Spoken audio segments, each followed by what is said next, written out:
¿Qué tal? ¿Cómo están? Bienvenidos a un nuevo capítulo de Hoy es el Día, el podcast de TVN Red O'Higgins, donde hemos tenido conversaciones sumamente interesantes y siempre el feedback de ustedes respecto a este diálogo que hemos abierto con científicos, con especialistas, con personas súper entretenidas aquí en la región de O'Higgins. Hoy estamos con Jorge Romero, que es vulcanólogo, doctor en ciencias de la Tierra, también con estudios en la Universidad de Manchester y además docente de aquí, de la Universidad de O'Higgins y amigo de la casa. Jorge, gracias por estar con nosotros. Muchas gracias, Rodrigo, por invitarme. Bueno, la pregunta aquí, ¿han habido supererupciones o hubo supererupciones de volcanes en Chile? Sí, en las zonas volcánicas suelen ocurrir eventos que salen de la norma y que son mucho más grandes de lo habituales, y conocemos a este tipo de fenómenos como supererupciones. En la zona central de Chile tenemos algunos. ¿Y qué diferencia hay entre una supererupción y una erupción, que es la que comúnmente en estos tiempos conocemos? Básicamente, si pensamos en una erupción tipo Chaitén o Cordón Caulle, que fueron las últimas grandes que tuvimos en Chile, la supererupción viene siendo 1000 veces más grande, probablemente. Es decir, es varios órdenes de magnitud mayor y por lo tanto los efectos son mucho más grandes también. ¿Cuándo se generaron estas mega erupciones? Estamos hablando en tiempo geológico, ya son cientos de miles de años en algunos casos e incluso millones de años en otros casos. Por lo tanto, son eventos de muy baja frecuencia, pero que ocurren en la historia geológica. Eventos que han cambiado la geografía del país, me imagino, ¿no? Totalmente. ¿Dónde? Recordemos algunos que tengamos ahí fresco en la memoria, no muy cerca el tiempo, pero... Sí, quizás la gente que ha ido por la carretera del cobre ha visto estas cenizas blancas que están en tierras blancas, o también han encontrado en Pudahuel, por ejemplo, en donde aterrizan los aviones en el aeropuerto, estas cenizas.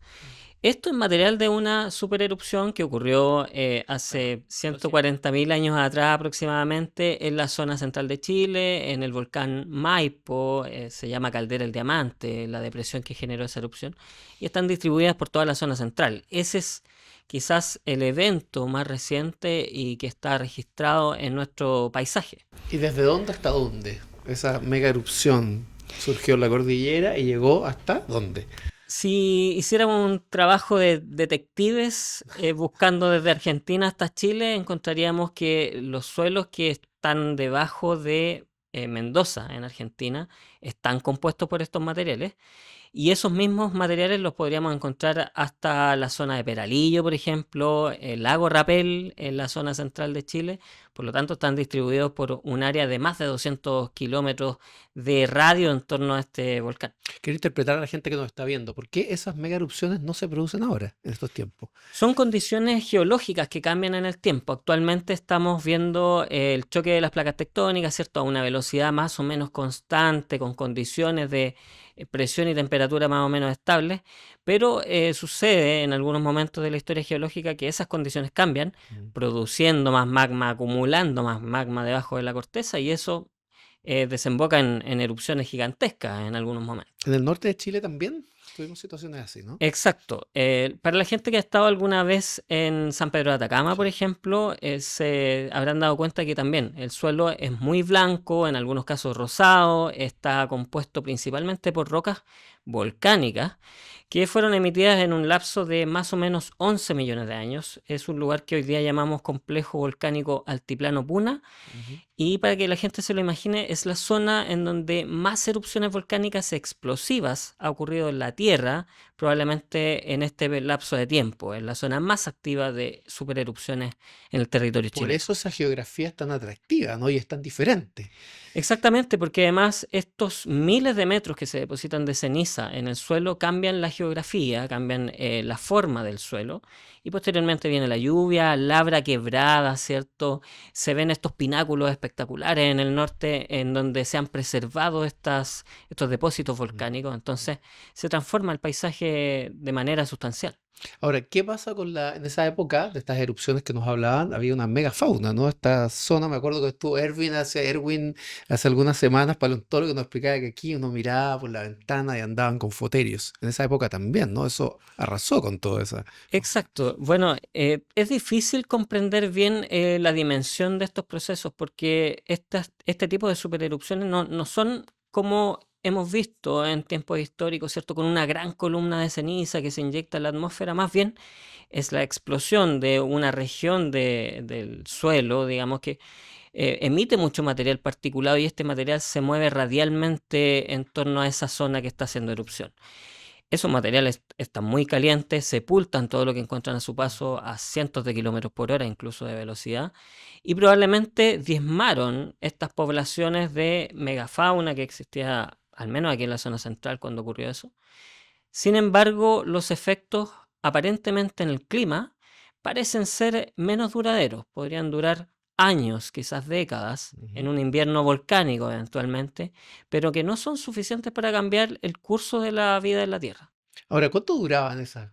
¿Cuánto podría haber durado una mega erupción? ¿Cuánto tiempo? Del orden de días, probablemente. Son erupciones con mucha intensidad, es decir, la tasa a la que se descarga el material desde el volcán es muy alta, por lo tanto, pese a que son extremadamente volumétricas, no suelen durar más de una semana probablemente estos eventos. Ahora, hablemos de los supervolcanes o el supervolcán. ¿Dónde hay supervolcán en Chile? Sí, justamente el lugar desde donde se producen estas supererupciones es un supervolcán. Hay muchos supervolcanes en la Tierra. Por ahí la gente se acordará de Yellowstone, ¿cierto? Hay otro que se llama Toba, también muy conocido. Sin embargo, no son volcanes cónicos, ya son regiones generalmente planas de la corteza terrestre desde donde se produce un tremendo forado y empieza a salir mucha ceniza, ¿ya?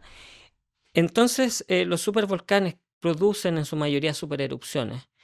Hay algunos que están todavía en discusión. Quizás si miramos a la región del Maule, lo que hoy día conocemos como la Laguna del Maule, Ujú.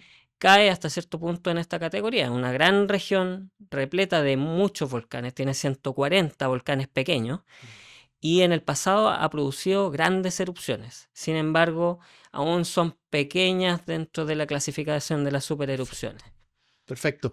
Y eso de alguna manera hace que los científicos y los investigadores tengan especial atención en esos lugares, ¿no? O sea, este podcast lo estamos hablando previo a que se genera una alerta amarilla en ese lugar. Claro, exactamente. Bueno, en la Laguna del Maule hemos tenido en los últimos años idas y vueltas de alertas amarillas, alerta verde. Nunca ha escalado a una alerta roja, por ejemplo, porque lo que se está produciendo es la deformación del terreno, para que la gente se imagine en la casa, se está inflando el suelo a una tasa muy alta. Se ha inflado más de 3 metros probablemente desde el 2004 hasta ahora. Eso es bastante. Bastante suficiente para que se note en superficie. Cambia el nivel del lago, se observa el abultamiento. Sin embargo, no ha pasado a producir una erupción y no sabemos cuánto cambia el volcán antes de una gran erupción. Hace poco salió un dato en un trabajo científico muy interesante que indicaba que la Laguna del Maule se ha deformado 60 metros en los últimos 9.000 años. Es decir, todo esto que vemos parece que es un proceso de larga data con pulsos de deformación y no necesariamente ha llevado a una gran erupción como esperaríamos. Ahora, ¿existen instrumentos predictivos que hacen de alguna manera señalar que puede venir una erupción en términos del tiempo y la meteorología? Si ya lo existe, en términos de sismología, no mucho o no. Y en la vulcanología, ¿existen instrumentos que te permiten predecir lo que pueda ocurrir? Sí, bueno, las redes multiinstrumentales son la clave en este caso para pronosticar erupciones.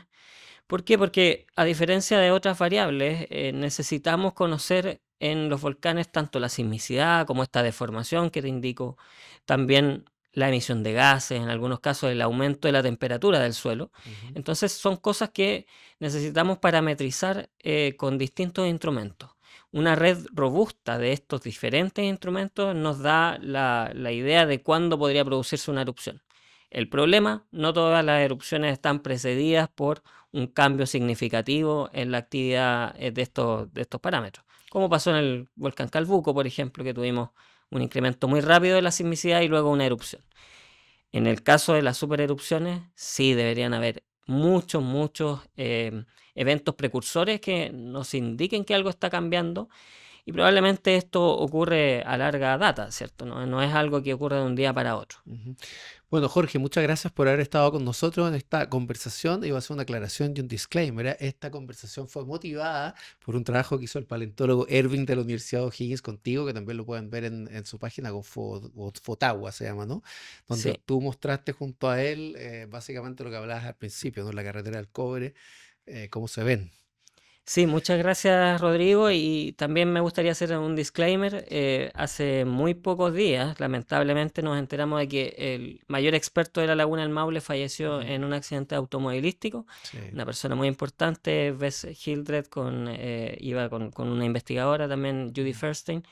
Y agradecer también a ellos y al grupo de científicos que trabajan en Laguna del Maule, porque han dedicado décadas de su vida a entender mejor cómo funcionan los volcanes y las grandes erupciones. Que es tan importante, ¿no? Que haya gente que se dedique a estos temas y a la investigación como lo hacen ustedes también. Jorge, gracias por acompañarnos. Muchas gracias a ti, Rodrigo, por la invitación.